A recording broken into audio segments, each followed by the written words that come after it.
नमस्कार दोस्तों, आज 26वें दिन मैं आप लोगों को कुछ ख़ास खबर बताना चाहूँगा। अभी रात के लगभग 12:30 बज रहे हैं। अभी थोड़ी देर पहले केंद्रीय मंत्री जेपी नड्डा साहब और जितेंद्र सिंह साहब यहाँ आए थे और लद्दाख के एपेक्स बॉडी के शीर्ष नेतागण भी यहाँ आए थे।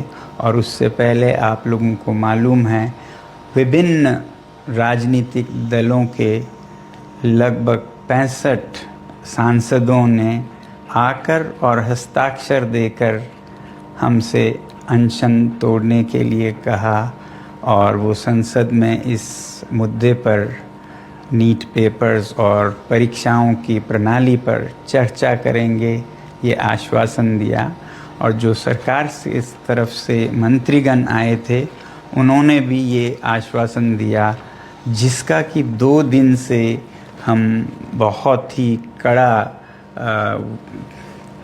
क्या कहेंगे, एक तरह का बार्गेन चल रहा था कि मुझे आश्वासन चाहिए और लिखित में चाहिए, और इसमें 2 दिन लगे और मुझे इसलिए अनशन पर 2 दिन और बैठना पड़ा, और ज़्यादा भी बैठ जाता तो आखिर में आज उन्होंने लिखकर आश्वासन दिया है। Statement from the government side, government is positive on not registering cases against those protesting peacefully at Jantar Mantar in Delhi and those participating in the march to the Parliament on July 20, 2026. The government has already assured threadbare discussions to find solutions to paper leaks and educational reforms for exams in the Parliament.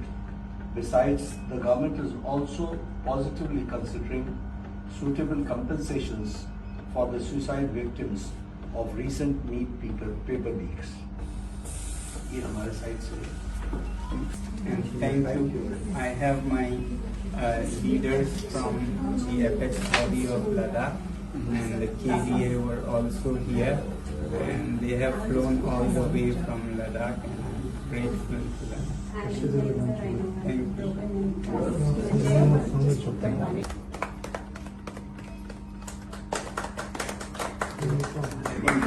There will be visible one by one. Thank you, sir. Thank you.